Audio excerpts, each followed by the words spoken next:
From a fake narrative about the global food crisis to the misuse of climate action, from the unholy nexus between Bill Gates and the Rockefellers to the hidden agenda of large corporations.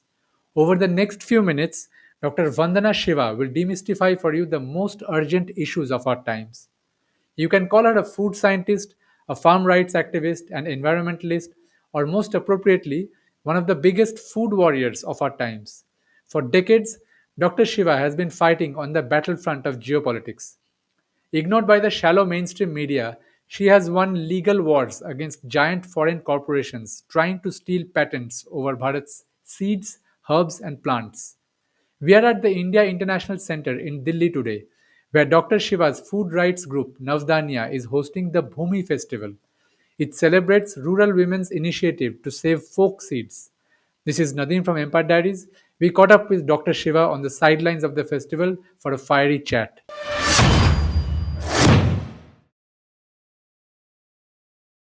Dr. Shiva, for 1.5 years, the mainstream media has created a certain narrative. It is telling us that because of the Russia Ukraine war, we have a global food crisis, and if we end the war, the food crisis will end. Do you agree with this narrative? No, I don't agree with it at all. The first thing is a continent like Africa was food sufficient. It's a large continent with very few people, never had water, food scarcity.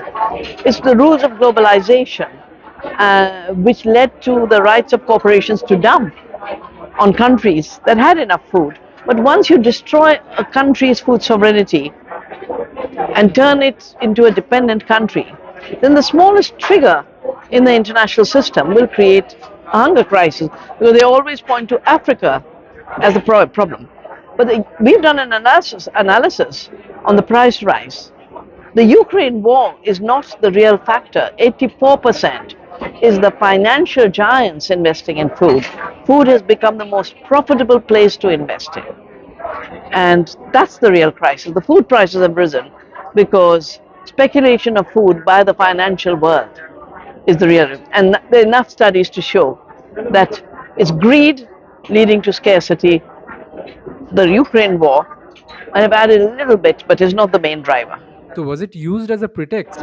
Of course, of course.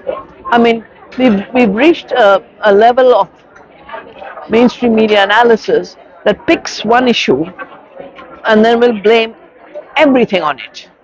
You know, if it decides let's make climate change the only thing happening, then whether you are brown or white is because of climate change, and that's why we did this conference, climate change and the future of food, because the billionaires, the Gates, the rich countries, the Bidens, the Kerrys, who is the envoy for America, are already saying we must end food and farming to solve the climate problem. But yes, we must end industrial farming, as the data in the presentation showed. Industrial farming and industrial food system is 50% of the problem. Put an end to it and shift to ecological regenerative farming, you've got a 100% solution. But they don't want farmers. They're promoting farming without farmers, food without farms. They want lab food. So first they made synthetic fertilizers, then they tried to make genetically modified seeds in the lab, and now they want to make food in the lab. But the problem is the synthetic. The problem is artificial fertilizers are not real fertility. GMO seeds are not renewable seeds. Fake food is not food. So we are in a deep ontological crisis, about what is real, what is food, what is soil, what is seed. And, I feel blessed that decades ago I was guided to the seed and start Navdanya. And from there, everything becomes so clear. You look at the world from the seed, you look at the world from the soil, everything is so clear, including the false narratives the mainstream media is promoting. We have some paradoxes related to food that exist together. We have 40% food wastage in the world, we have massively rising hunger deaths, we have an obesity outbreak, at the same time, we have price inflation. Do you think all this is possible to happen naturally, or is it the handiwork of a few big companies trying to control food? As I said in my talk, The climate crisis, 50% of the problem is an industrial greed based food system, fossil fuel based food system. But the same system is what is taking food away from people. Why are 50% of the hungry farmers? If they were growing food, they wouldn't be hungry. They're growing commodities. They're growing commodities that go for animal feed and biofuel. So whatever commodities they grow are not feeding them. That's why they're hungry. And because there's speculation of food, on food, food is being taken away from more and more people. And now that they have this dystopia of lab food, they'll create more hunger. But ultra processed food and industrial food is about 20% of the climate problem, but it's 75% of the health disaster. And is becoming the reason when governments shift their laws from real food to ultra processed food, they also start depriving farmers. I was very active when they changed the laws on food safety from the Prevention of Food Adulteration to the Food Safety Authority of India. And in it was a clause, if a farmer brings a different sized vegetable to the market, even though it's not hazardous to health, it's a different size, he'll be fined 5 lakh rupees. If a company puts some toxic chemicals in food and a person dies, they'll be fined 5 lakhs. And I fought hard against that clause, and that clause was removed.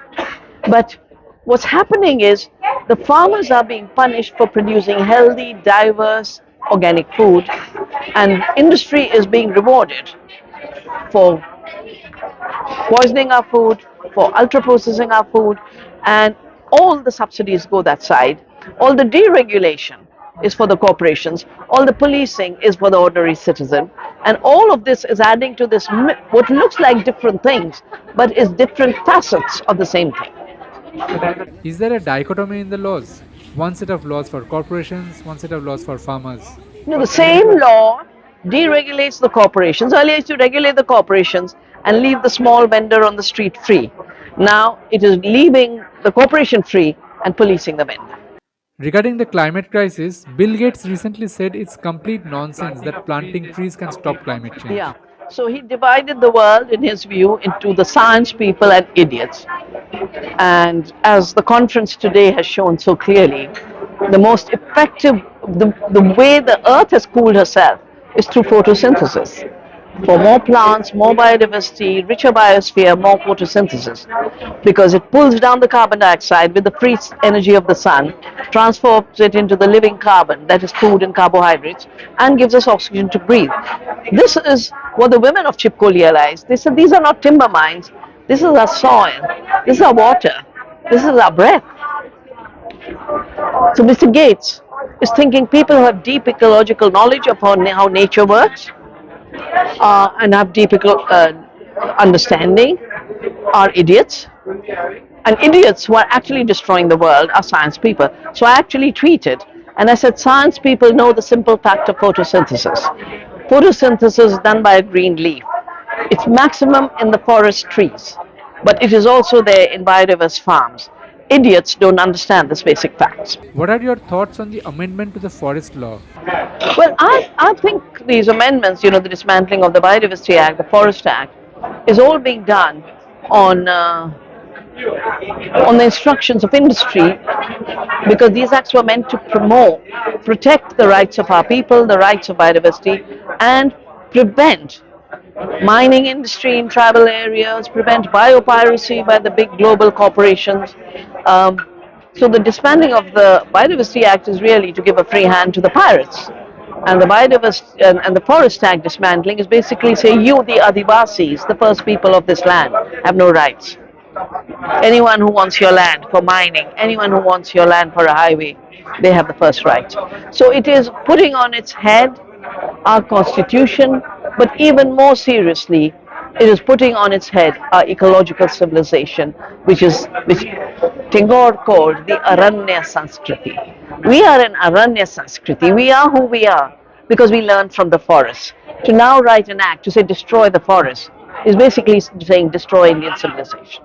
And it comes on the heels of the creation of NACs or natural asset companies. Yeah, Is yeah, all yeah, this yeah. linked? Of course, of course. All, Mr. Gates has said, I wrote the G20 declaration. I wrote he did the demonetization. He wrote it. We have it in our oneness versus 1%. And it's very clearly, he came 3 days after demonetization to say the war on cash has been successful. He's now written that in G20 he wrote the key paragraphs. And he is part of those who are writing the nationally. He and Rockefeller, they think together, they sit together, they have dinner together. This is very much that side. Yeah. Subscribe to our YouTube channel. Don't forget to press the bell icon so that you get notified whenever we publish a report. Follow us on Twitter and Facebook. Send get updates to 98210457339 for news and analysis you are not told. Visit our website empirediaries.com for in-depth reports and columns. Stay informed, stay awake and think critically.